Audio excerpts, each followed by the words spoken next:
Hey, I'm Todd Levesque. I'm Westlake City Leader and acting president of the Westlake Democratic Club. And I want to thank you for being here tonight for our Ohio House Candidates 16th District Candidates Forum. This event is sponsored by the Westlake and the North Olmsted Democratic Clubs. And I want to start off by thanking everybody for coming. I want to thank Representative Smith and Representative Sweeney for being here, as well as our moderators, Deb Klein and Steve Haleko. Unfortunately, I have to start off tonight with some sad news. In case you didn't hear, longtime Westlake Democratic activist Gene Long passed away this morning. Gene was a passionate advocate and a tireless worker who dedicated decades to service of progressive causes and workers. She was a city leader, a leader in the Westlake Democratic Club, and she leaves a big void in our community with her loss today. So please keep Vern and the Long family in your prayers and thoughts at this time. Okay, so we have, you got the email, so you know the agenda, but we're going to go over it. I'm going to hand it over now because we have a lot of questions to get through. So I'm going to go ahead and hand it over now to our moderators, Steve and Debbie, whichever one of you wants to take over. You can start off, explain the form, introduce the candidates, and we'll get rolling. So the format tonight is opening statement by each candidate. We have 12 questions that you guys submitted, and they were very good questions. Thank you very much. And then we'll have closing statements from the candidates. Each candidate will have 2 minutes for the opening and closing statement and 2 minutes to answer each question. Since we're by Zoom, we're going to go alphabetical. When we do these things live, we have a random drawing. So Monique will go first for the opening statement, and then Bride, and then we'll rotate first and second throughout the questions to the closing statement. I want to introduce Deb Klein, who is the co-moderator and also handling our tech, and she's got a few words to say before we start. Thanks, Steve, and welcome everyone. I just want to let you know that the chat is off and you cannot unmute yourself because we already have the questions. So that's just to keep it so that things don't get out of hand. So enjoy tonight, and Steve, I'll pass it back over to you. All right, before we get started, just to make sure so you know who the candidates are, State Representative Monique Smith. Monique, raise your hand or do something. And State Representative Bride Rose Sweeney. Okay, Monique, you are first with the opening statement. Thank you very much, Steve, and thank you to everyone who took some time out of a sunny summer night to be here to learn about the issues and our primary in Ohio House District 16.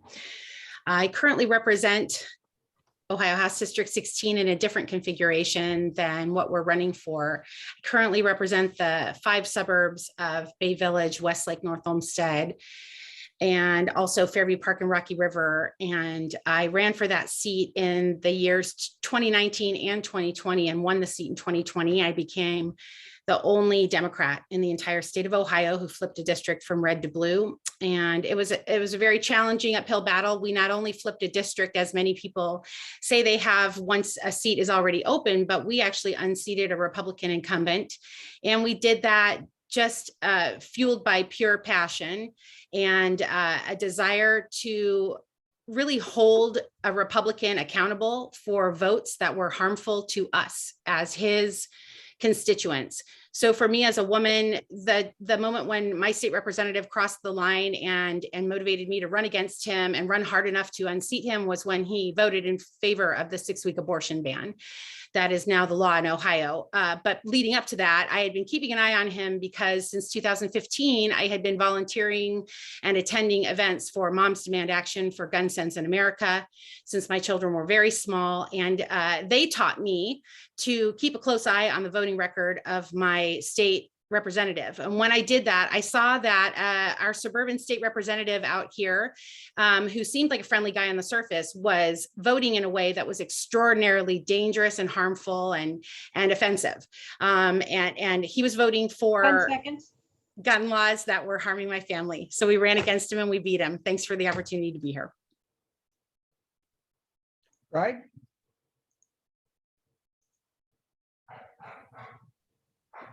Thank you.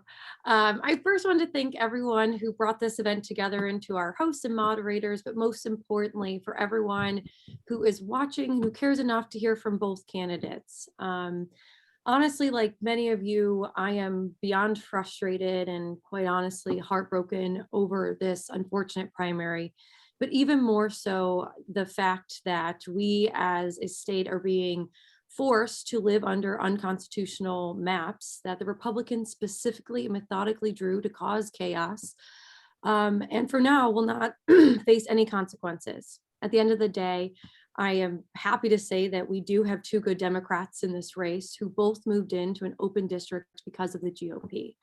I do believe what sets me apart is my track record of holding Republicans accountable in a meaningful way, but also still getting things done that impact people's lives, all while serving in a super minority.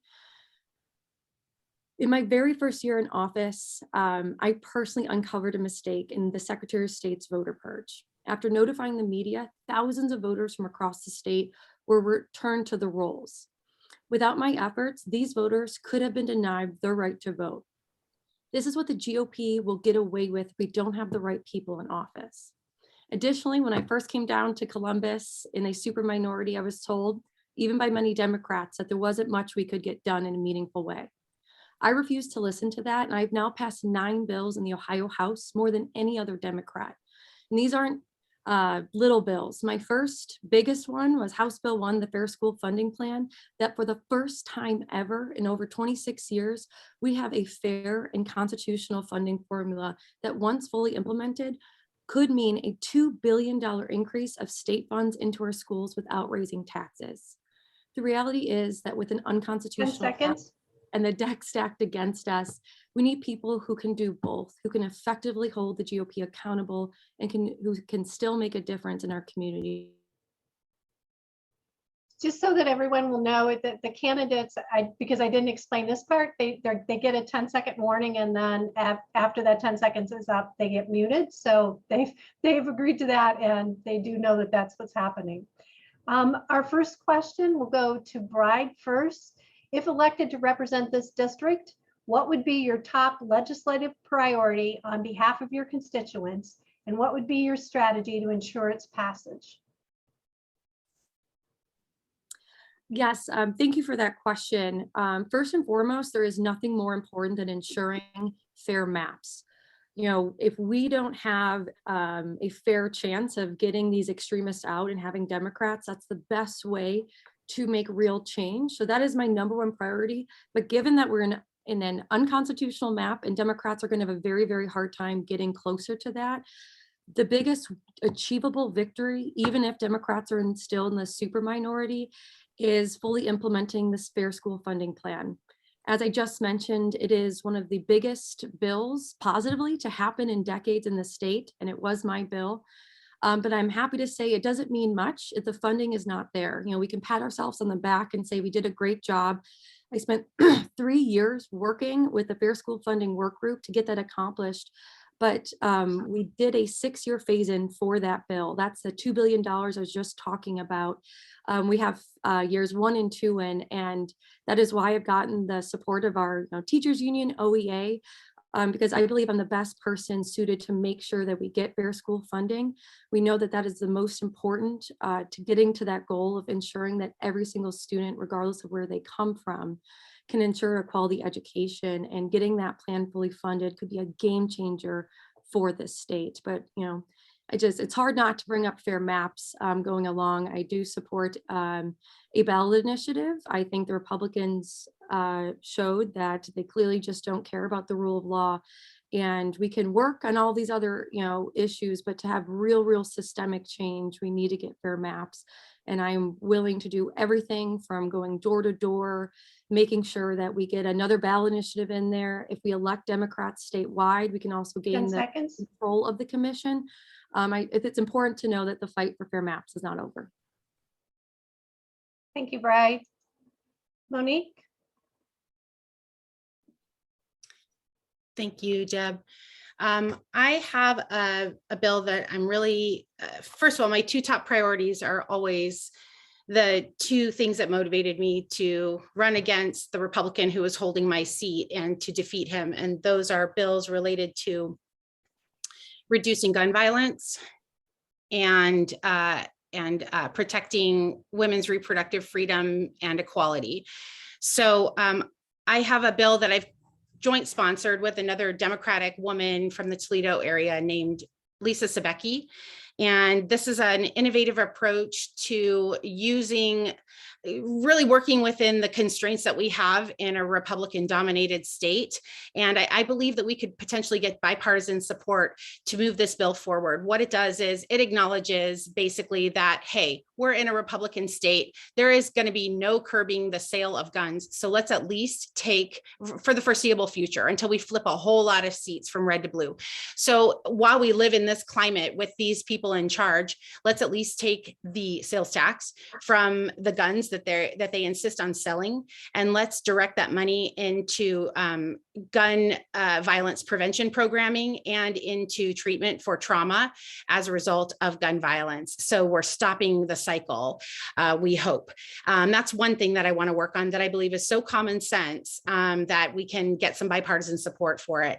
The other piece is getting support from my colleagues to just simply have a resolution that says, let's add the Equal Rights Amendment to the United States Constitution. Ohio did ratify it years ago. And I really want to put Republicans on the record and make them say whether or not they think it's acceptable to 10 seconds. define women as equal citizens in this country. Our next question, how can you be effective in influencing legislation in what will unfortunately likely be another Republican-controlled legislature? Monique, you're up first.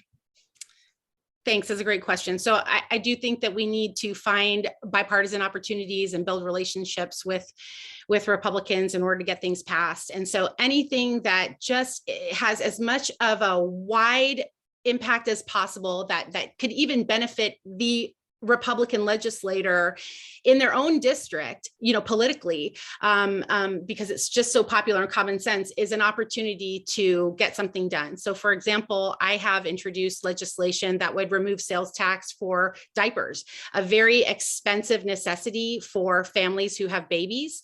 We know that families spend at least $80 a month for one baby to have enough diapers every month. We've seen charities do diaper drives to make sure that babies have enough clean, fresh diapers so that they're not, exposed to problems associated with just not being able to have enough access to that simple necessity. My bill also, incidentally, will provide sales tax relief even for adult diapers for people who need it. So that is a bipartisan bill that I have Republican joint sponsor on. His name is Mark Johnson, and he's actually become a friend of mine. We're office neighbors, as I am assigned to the floor that has all the Republican offices on it. So he and I talk a lot, and we know that we have a lot in common when it comes to protecting workers and some common sense economic issues. And so I would work with him on that, for example. Thank you, Monique. Bride? Yes, I really appreciate this question because I actually get asked it a lot. As I've stated, I was told many times by the Democrats, you can't get things done. And I've now passed more bills than anyone else.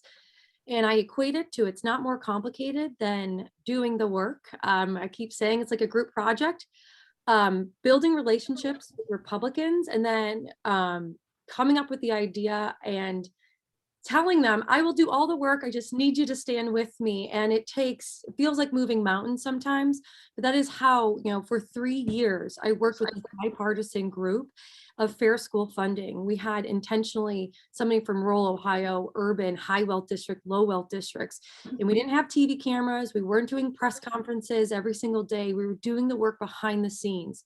Most Republican lawmakers don't even know what that means.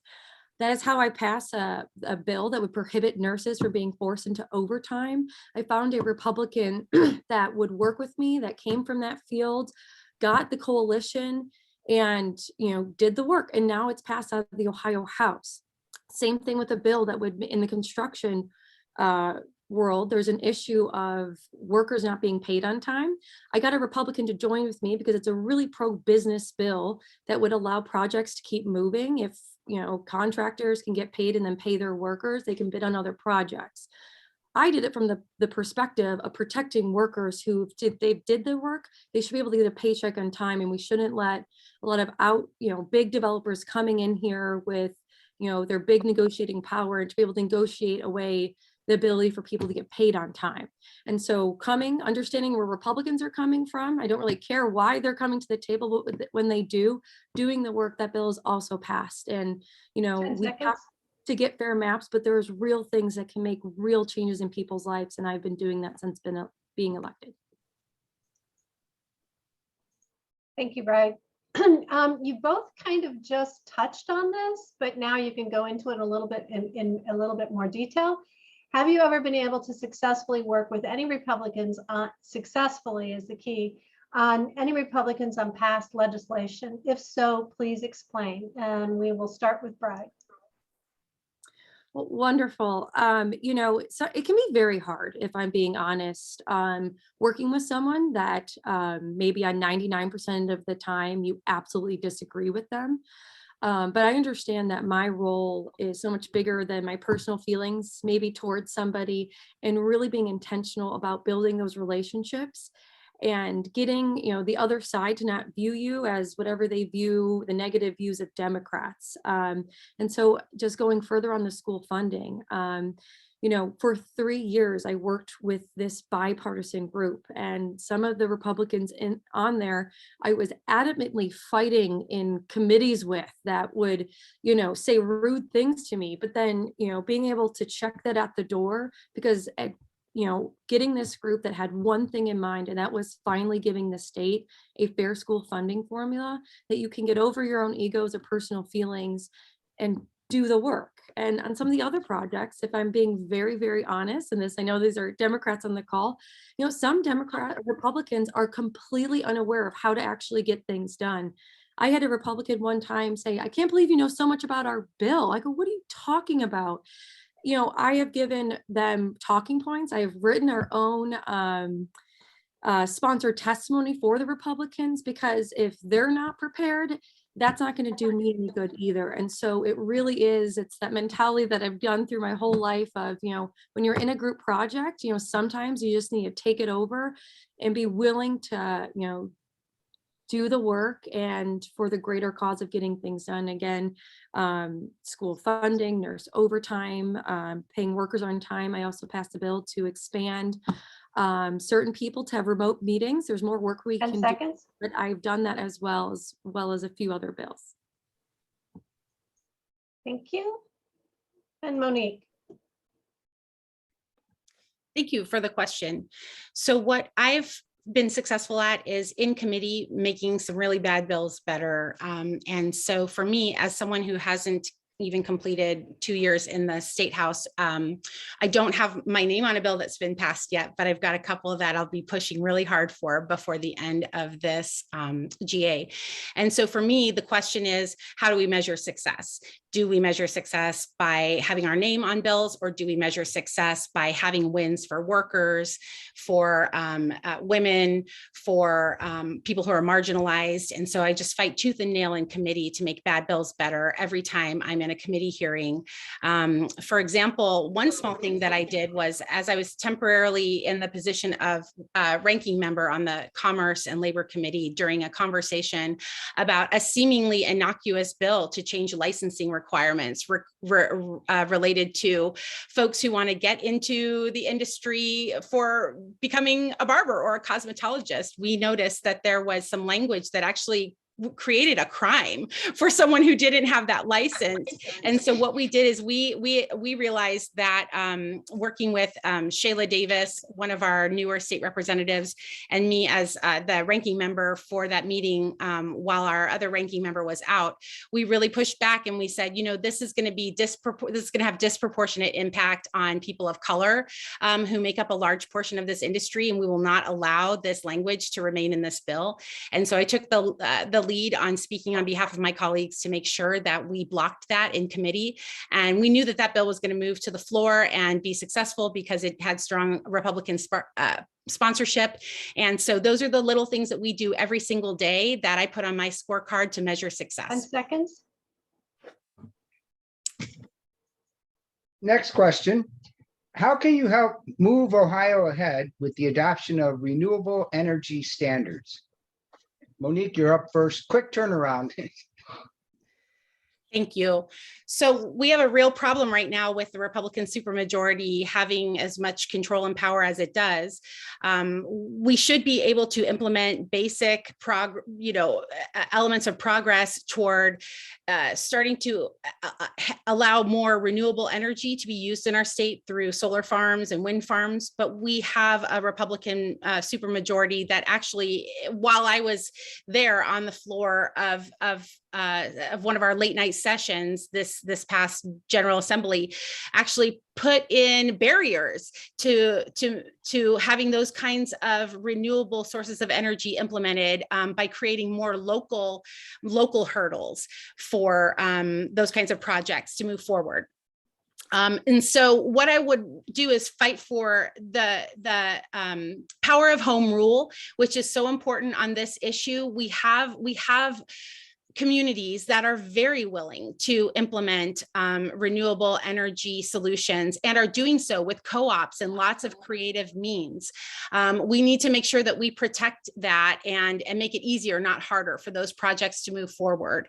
And so for me, as somebody who's on the Commerce and Labor Committee, what I'll do is fight in committee in order to make sure that we don't continue to see language that is really driven by the fossil fuel industry and by the Republican supermajority that blocks those efforts.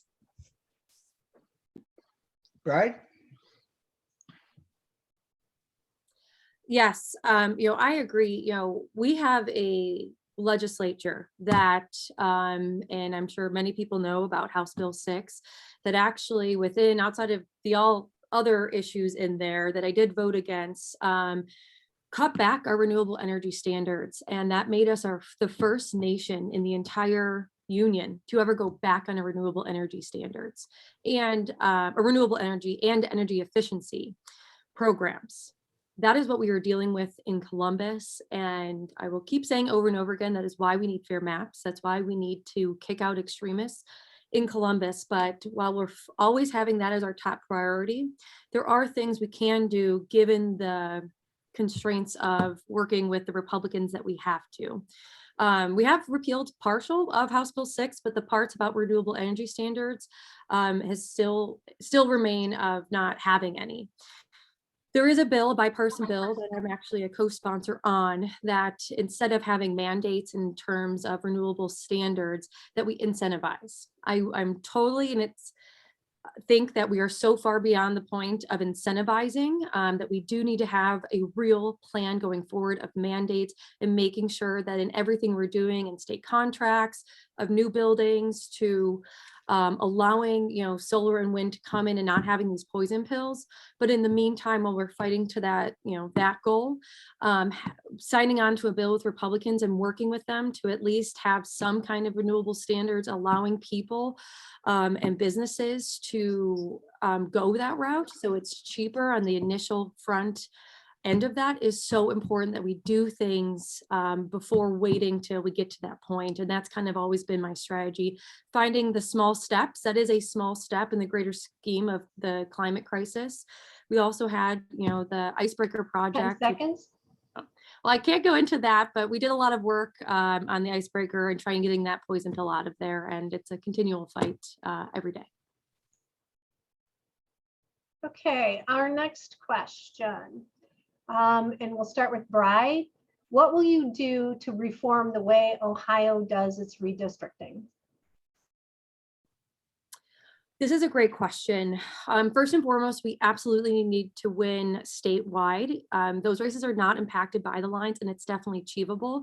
If we do get Democrats, Nan Whaley elected, Secretary of State Auditor, we do have a chance of rebalancing the power structure of the redistricting commission. If we win 2 out of the 3 Supreme Court races, we can get a Democratic majority. And of course, our judges can't tell us how they're going to decide on a a ruling beforehand, but I do think a Democratic majority on the Supreme Court would be more inclined to actually holding the commission accountable, and even means holding the commission in contempt if they are, not following the Constitution. That's what we have to do now. But even if we are successful, I am completely in support of going to the original plan that the League of Women Voters initially had of going to the ballot and making it an independent commission. I think that the Republicans have shown that they do not care. We're asking Republicans to willingly give up their power. We thought that they, the Constitution and the rule of law would be enough, and it clearly is not. So even if we do get Democrats in power, I think that it is so clear that we need to fight as hard as we can to make sure that no politician has any kind of say in this, because while I do believe our Democrats would do the right thing, Republicans, we know we cannot trust them. And even if we win this time, there's always the risk that we can go backwards. And I know that's not up and running yet, but I will continue to fight for that. I actually, within this fight, I sued the Secretary of State over an illegal directive. I've been in the trenches, even though I didn't sit on the commission. It was our minority leader, about doing every single thing we can. And it's really unfortunate 10 that seconds. we didn't achieve what we were looking for in the short term. But I do want everyone to know there is hope to get to that path of fair districts eventually. And Monique. Thanks. I agree with Bride that we should take the politicians off of the commission. It should be an independent commission for sure. So it's not working well, clearly, by having elected folks. And we know that Republicans will still find a way to have an appropriate influence over the outcome of any commission. However, I do think that having an independent commission is the way to go. I know that was talked about years ago. For my part, what I would be happy to do is sponsor legislation to move that forward. And I would be happy to organize folks at the grassroots level, all of the volunteers who helped to get me elected. That was really the power of my campaign, that we were able to bring people into the democratic process, invite them in, and make it welcoming for them. And I'm always trying to grow that base. And so I feel that what I can contribute is to have more people involved who can collect signatures and to empower grassroots volunteers and let them know that this is not over. We can still go back to the ballot. We can still do another constitutional amendment, and we can't give up. We can't afford to give up because the consequences are too grave. So I'll continue to recruit grassroots volunteers to get a whole new policy and a whole new process on the ballot if we have to. Thank you, Monique. We're at the halfway point question, number 6. The Republicans are working to take away voting rights, especially for low income and minorities. How will you work to protect voting rights? Bride? No, actually, it's Monique, Steve. Oh, Monique, I'm sorry. It's okay. Thanks for the question. That's one of the scariest things that we see as a trend state by state with legislatures, Republican dominated legislatures. It's not enough that they're in power now. They want to have a permanent majority, and they're willing to rig the entire electoral game in order to achieve that. And so one of the small things that I've been willing to do is talk to community groups about the importance of staying aware of what's going on and having them engaged. So for example, I joined when she was still a state representative, now Councilwoman Stephanie House, and State Representative Juanita Brent, when they were talking to some folks at a church in the Huff neighborhood when some really terrible legislation was first introduced in Ohio. And we made sure that we took time out of our lives to talk to them about the details of the legislation and how we need people to stay aware and to put pressure on our elected folks. As a result of that community meeting, that church did organize buses to come to Columbus and to come and testify in committee meetings to legislate tours know that they're being watched. I think legislators in Ohio, especially far right-wing legislators, hope that people will become so exhausted and discouraged and cynical that they stop paying attention. So for me, the answer is always taking it to the people, always keep people engaged, always make sure that people know what's going on and that they have to keep the pressure on. Thank you, Monique. Bride?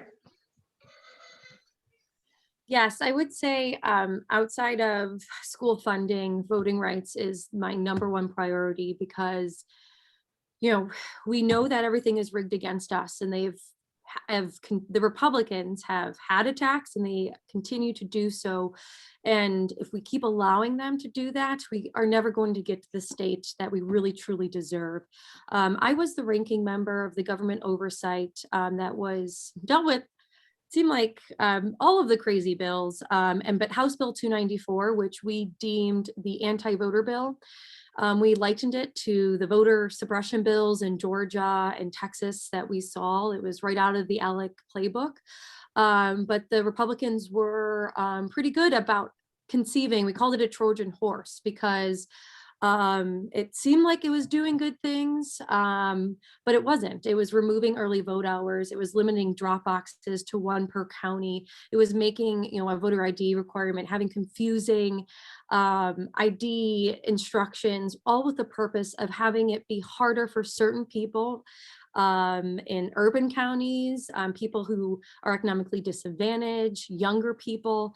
And in that committee, while we were when we were questioning the bill's sponsor, we actually were cut off from committee. And that doesn't happen often. And, as the leader of that committee, I led a walkout with my Democratic colleagues and held an impromptu press conference that we said that, if the Republicans are going to cut us off on one of the most detrimental bills that could come out of here in terms of voting rights, then we are going to the people. And on our 2-week break, me with the other, bless those people on that committee with me, 10 our seconds. two weeks off, we went across the state to bring awareness to that, and the bill has not had a hearing since. That's what it takes to do that kind of work. Thank you. Our next question, and since you are both currently state representatives, what do you think is the most significant part of your oath of office? And we'll start with you, Bride. I think the most significant part of our oath of office is the fundamental value that what public service is that I work for you. All 120,000 people that I represent, they are my boss. And, unfortunately, there are plenty of people, especially Republicans, who just go down to Columbus, push a few buttons, don't answer phone calls. And nothing was that never hit more home to me than during the pandemic. In the House, we do represent over 120,000 people and we get 1 staffer, and they do it all. And during the pandemic, when thousands of people were calling our office, I was answering phone calls. There was no possible way for my aide to do that alone. And that's what it takes. The biggest job is helping the people and answering to them, listening to them, being in the community, having town halls. Some people go down there thinking, well, I was elected, I'm gonna, I said what my values are and I'm gonna vote how I want. I don't think you can truly be a representative of the people if you're not engaging with them, if you're not listening, sending out newsletters, and getting that feedback in order to be a true representative of the people, and doing the work of spending, hours and hours and hours on the phone, making sure that, the people deserve what they get in terms of unemployment, just for one example. And, specifically just my work on personally handling those constituent cases is what earned me the endorsement from our communication workers of people who, were not able, too fearful of getting food on their table, losing their home because our state had failed them. The unemployment that they rightfully deserved wasn't there for them. And, we need to 10 fix that seconds. problem, but nothing is, more important than actually believing in that term public service and that I work for the people, not the other way around. Thank you, Bride. Monique. Thank you. So I think that one of the highest priorities that we always need to maintain is openness and transparency, and really making sure that when we vote and when we focus on legislation, that we're always prioritizing the needs of the people back home and not the needs of the lobbyists, who I now know are very present in our lives down in Columbus. And the more time you spend down there, the more you have them in your ear and in your face. And I'm proud that I spend most of my time in my district talking to mayors, talking to council members, talking to school board members, talking to seniors at senior centers, and getting their input and deciding based on that what position I will take on any given bill. It can be very confusing once you spend too much time down in Columbus about which way to vote on something. Surprisingly enough, it can all become very cloudy. You start to feel fear that you might not get this endorsement or that endorsement, or that this lobbyist, might have more power than you think, and you might need to vote a certain way. For me, it clears my conscience and helps me to always stay on the right path as someone who represents the people, by really not engaging with those folks much and just basing what I do on what I hear my folks at home telling me that they need. So for example, I've visited every single senior center in the district, and I actually had one senior center director tell me that in her decades of running the senior center in Bay Village, not one state rep has ever once visited her. And so I'm really proud that when I get input, I know it's coming from the real source instead of having people in Columbus tell me what's good for Ohio. And so for me, that's how I maintain my oath, making sure that I'm staying close to the district, close to constituents, and truly representing their values. Okay, next question. What is your position on giving immigrants with legal status the right to vote? Monique? That's a great question. As some of you might know, this came up right before we broke for recess. And it was a really hot topic among Democratic legislators, because this was really, in my view, a race baiting piece of legislation that was put out there by Republicans going into campaign season, going into the summer recess. They put a piece of legislation out there denying folks the right to vote if they are not citizens. And they did that, to give you the full context so that you understand, they did that because the town of Yellow Springs, which is known for being very, very, very progressive in Ohio, the home of Antioch College and the home of Dave Chappelle. It is a town that really wants to be as inclusive as possible. It's really a strong part of their culture. So they locally wanted to have a local policy that said, if you live here, if you're part of the community, even if you're not documented, you can vote in our local elections. It's understood that it would never affect federal elections or state elections, but Republicans pounced on that and turned it into a scare tactic to make it seem as though if Democrats vote to allow those kinds of initiatives locally, that we are in favor of having undocumented people vote in every election, which is not true. So we were put in a very tough position where we had to vote on whether to allow local municipalities to include undocumented people in their local elections. I voted in favor of allowing that, in support of little towns like Yellow Springs. I believe my opponent voted against it. And that's an important piece of, how we show our values as Democrats and as progressives. And so I'm really trying to stick to my values on that one, although I acknowledge that it was totally set up to be a political trap for Democrats. Right?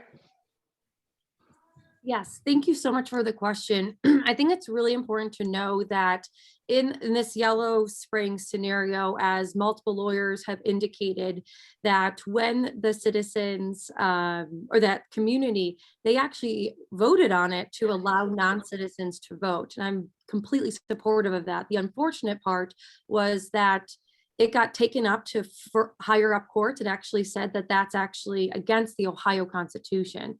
So the measure that the Republicans did, as Monique had just indicated, was purely partisan politics.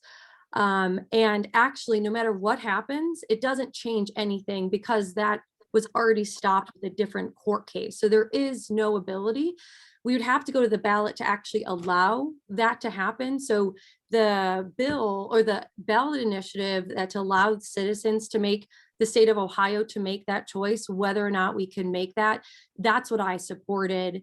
It is a complete garbage initiative, but putting it before the citizens of Ohio, and it's not going to change anything either way. That is why, every single Democrat in the entire Senate, including the entire minority the Black Caucus, voted against it because they didn't want to be a part of the Republicans' games.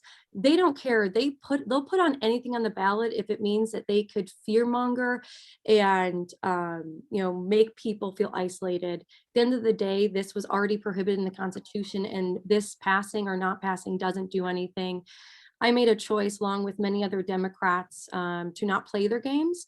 And I know the Republicans are going to attack me no matter what I do. And so I didn't want to give them an attack that I thought would ostracize other people. I'd rather them attack 10 seconds. me for whatever other made up stuff they want to. But at the end of the day, it's why we need to get Republicans out of there, because they don't deserve the power that they have.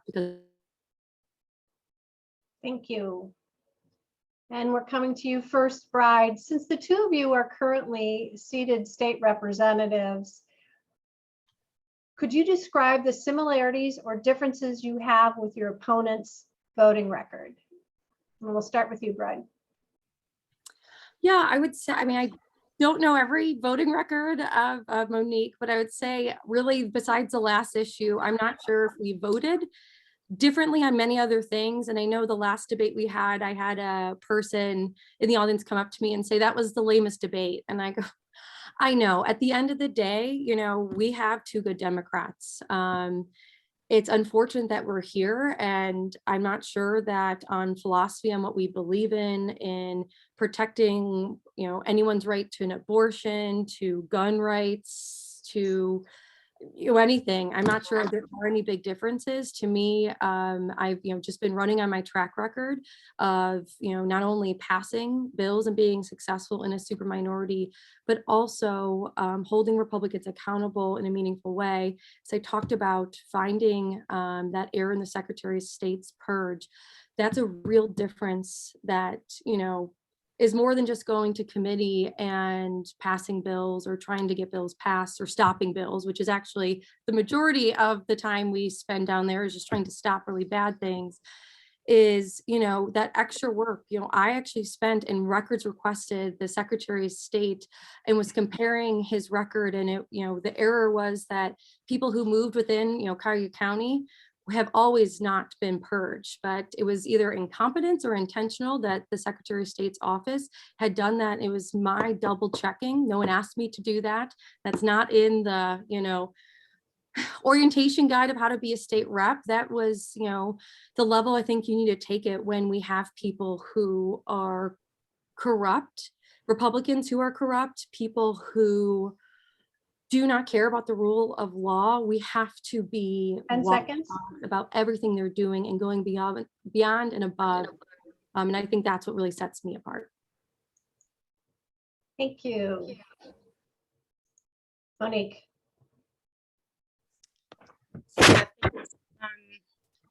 I'm not sure actually in terms of our voting record, but I know stylistically in terms of, and also in terms of our priorities, I'm a little bit different in the sense that, I'm really outspoken when it comes to some of the sort of manufactured culture war issues that Republicans are trying to use as traps for us. I went into the legislature honestly being afraid because I'm from a purple suburban district. I was afraid of speaking out on those issues, and I thought maybe I'd try to lay low, but as it turns out, that is impossible for my personality. So I have spoken openly on the floor of the House into a microphone, into the record, and said Black Lives Matter. And maybe, I've said to them, when they have tried to do things like criminalize peaceful protest, I stood up and said, I'm a protester. This is what a protester looks like. And And maybe the reason that you are trying to pass bills like this is because you're really afraid when you see people who look like me say Black Lives Matter. And I've spoken up in committee when they've done anti-trans kid bills, when really I should keep my mouth shut and lay low in a purple district where they can use that kind of stuff against me.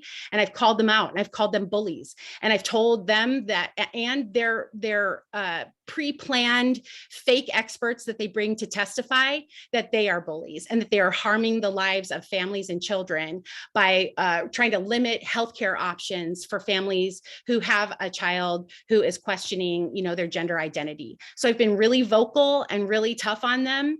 And, for me, that's a win. That's an accomplishment because it reminds them that we aren't going to be made afraid of their terrible bills. And regardless of whether it results in a piece of legislation with my name on it, I fight that fight every day. Thank you, Monique. Next question. Will you vote to increase the funding and protect Medicaid in Ohio? Monique? Yeah, absolutely. Medicaid is underfunded. That's something that I've been researching with my legislative aide in my office. We have seen a number of reports just in the past year that really throw up some red flags as to how the Medicaid program is being run and whether there are conflicts of interest by the director who has been appointed by Governor DeWine. We know that there are some financial interests in the drugstore chains that have contracts with the program. We know that the director of the program has some financial interests and some investments there. And so we've been researching in my office ways to call her to account for that. And as a result, hopefully get better contracts that lower prescription drug prices, just as one step. There is an oversight committee, which I'm not a member of, that takes a look at pricing. But one consistent theme that I've heard over and over as I've talked to interest groups and advocacy groups for people who need medical services, especially in old age, or especially people who are severely disabled, is that Medicaid is absolutely extremely underfunded and that it's affecting services and it's making it so that people who are desperately in need of service can't get even on a waiting list sometimes to get the services they need. So that's something that I've been learning about. There has been a learning curve for me. I don't come from a medical or healthcare industry background, but that's something I'm looking into and willing to advocate for. Right? Yes, I really appreciate this question because Medicaid is one of the more complicated government programs that gets a lot of attention and from a lot of people on the other side of the aisle that truly don't understand the program and what it actually means for the state of Ohio. I am the ranking member of the Finance Committee. I am actually, which is the committee that deals with all of the state funding. So responsible for the $70 billion state budget, $7 billion transportation budget, our capital budget. And I'm actually the youngest person, Republican or Democrat, to ever be seated down there. And I was selected by 2 different minority leaders out of our entire Democratic caucus. And when it comes to funding and Medicaid, that all happens in our state budget. There's been a lot of controversies over PBM negotiations, our state contracts, with transparency. We need a complete overhaul. Half the battle is you can't find any information out, even as state lawmakers, with a lot of the decisions that they're making. But I will say the biggest concern for me and advocates in this space is when we were in a state of national emergency during the pandemic, no one was being kicked off the Medicaid rolls. And once that ends, we will go through what we call an unwind of people who are no longer eligible. Now that has to happen, but we are the only state in the nation that the Republicans put in a 90-day requirement saying they have to get that done. It is impossible for our jobs and family workers to do that work, and is going to mean people are going to be removed. There's going to be errors, and we're talking about some of our most vulnerable populations getting kicked off our Medicaid rolls. I've been working with advocates, my plan, and I've been putting pressure to use federal dollars to have case workers and to make sure that on this is the biggest concern of people in Medicaid, and there is dollars, federal dollars, I'm advocating to use. Thank you. Our next question, and we'll start with you, Bride. How will you work to protect and restore reproductive health, specifically access to abortion services in Ohio? Absolutely. If we're being very honest, and I don't want to be alarmist, we all know that the 6-week abortion ban is already law of the land. If I was a betting woman, I would say that this General Assembly before the end of the year will do a complete ban. We've already seen even more extreme legislation that goes after contraceptions, IVF, and would deem at the point of a conception that a person, I mean, we are dealing with some very dark times ahead of us, and we need to do everything in our power to fight as hard as we can. What it comes down to is in the very first step is electing Nan Whaley as governor, and who has veto power. In order to stop, we have to, we are 5 seats away for breaking the super majority. I don't think it's completely out of the question. I don't think we can get into the majority, but we can at least make the state house not veto proof. But I completely and fully support a ballot initiative. We will not have it ready for the November election, but the next election, we are already organizing to make sure that we enshrine our right to abortions, our right to privacy, our right to have control over our own body. And that's going to take manpower, women power in our communities. Of getting that ballot initiative, it takes millions of dollars and thousands of people to get that done. But we have to win elections. We have to do that. And just like what I did with the voting rights, if it means going across the state, calling to attention that they're coming for, every one of our rights, if we let them do this, we're not always successful when we do that, but I've already done that in the past of traveling the state to let people understand what is going on. And it will get worse if we let them, and it's too important to ever give up. So, I've signed on to every pro-choice bill that Democrats have. The 10 fortune seconds. is those won't get hearings. We have to do it all. That's the answer. Thank you, Bride. Monique. Well, the biggest thing I did was take away a vote from the Republican supermajority by winning the seat in 2020 so that this district would not have a representative who was voting for any of that terrible legislation that is taking away women's rights to control our own bodies and allowing government intervention into our families' private medical decisions. On top of that, I am pursuing the resolution, which would urge the archivist for the Constitution or for the National Archives of our country to certify the ratification of the ERA. I'm also fully behind a ballot initiative and have also talked to activists about supporting that. I speak very openly about this issue. I always have. In fact, when I was running for this seat, I was told to stop talking about abortion. I've always used the word abortion on my literature and everywhere else, and that's a little bit of a difference between me and my opponent. I've talked openly about reproductive rights. You can find it everywhere that I have political messaging. So it's a high priority for me. It'll continue to be a high priority for me. I'll speak openly about it. I'll come to press conferences about it, as I always have. And again, rally the troops to collect signatures to get a ballot initiative out there as needed. Okay, last question before closing statements. If next Tuesday your opponent should win, what will you personally do to ensure that this seat stays Democratic in November? Monique. I'll do what I've been doing since 2004, which is volunteering for Democratic campaigns and getting pro-choice, pro-worker, anti-racist candidates elected. And so I look forward to being part of the effort that I've always been a part of this year and in the years beyond. Right?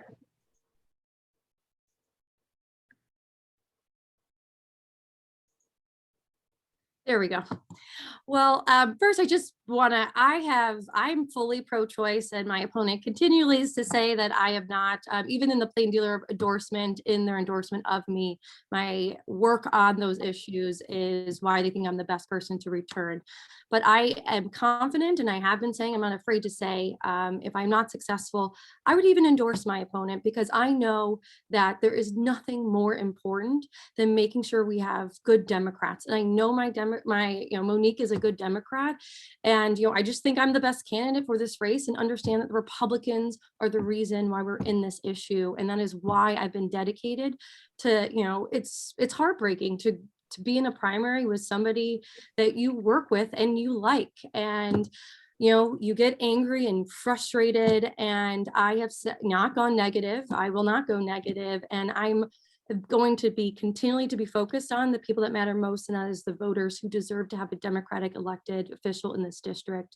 But even more so, I mean, I think outside of making sure we have a Democrat in this district, we need to get Nan Whaley elected. I will continue to go door to door after this election if I'm not successful, because there is a pathway for Nan Whaley to hold the governor's mansion, which is our best bet in saving our democracy, saving the little rights or the power that we have left in an unconstitutional map. And that pathway only is by increasing numbers in Cuyahoga County. There are enough Democrats in this state. They just don't vote in every election. And I know it's a lot of young people like me, and I'm going to be dedicated to that effort, because there is no, I know we say this every year, but there really isn't a more important election in terms of, I mean, I'm sure everyone's seen the January 6 hearings of what state legislatures can play. We have people we are 10 serving, seconds. even acknowledge that Joe Biden's our president. That is what it's at stake in this election. And I understand that the Republicans are the enemy here, and I will never stop fighting them. Thank you. Now we're coming up to closing statements. Brad, you will go first. If you would like to address something that's already been said throughout the forum, please take that opportunity now, but I will remind you both, you only have 2 minutes.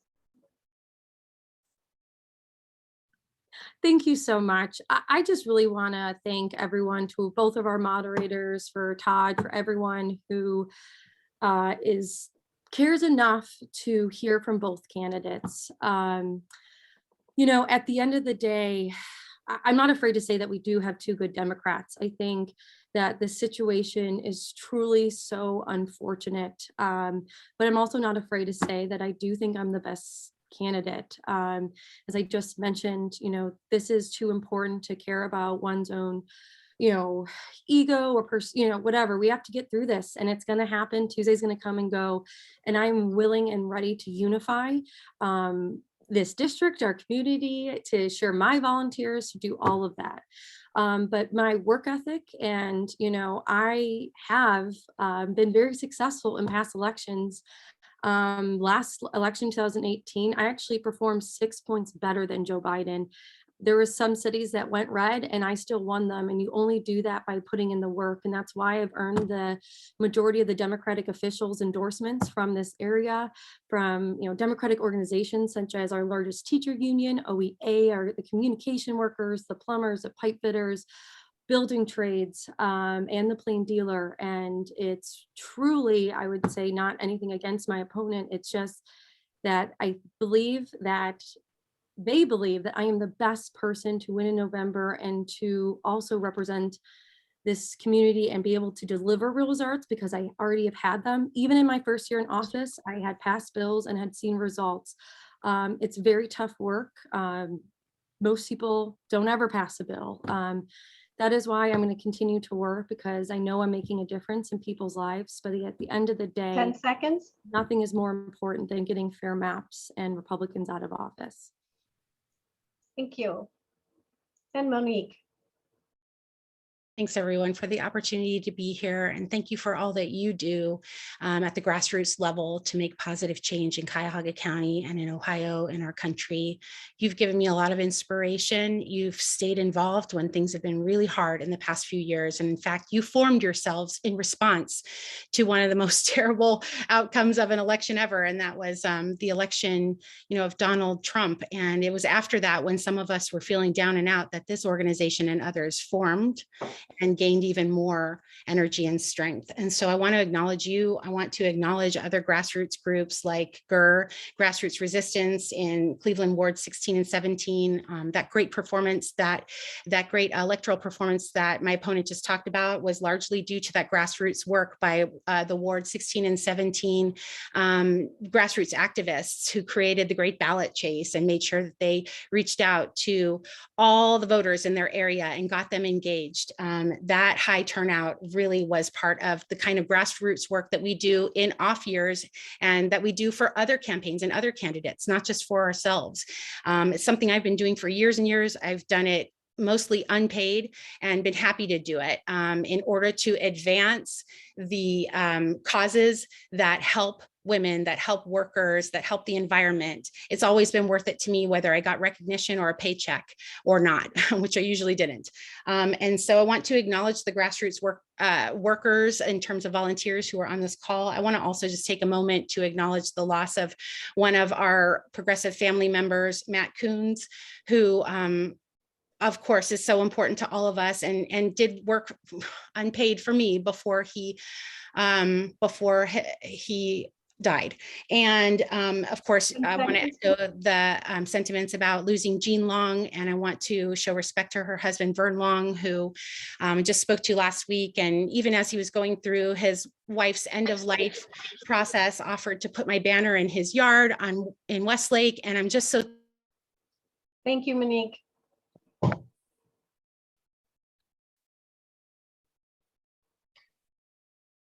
Todd? Okay, so that's the end of our event tonight. So I want to thank everyone for attending tonight's candidates forum.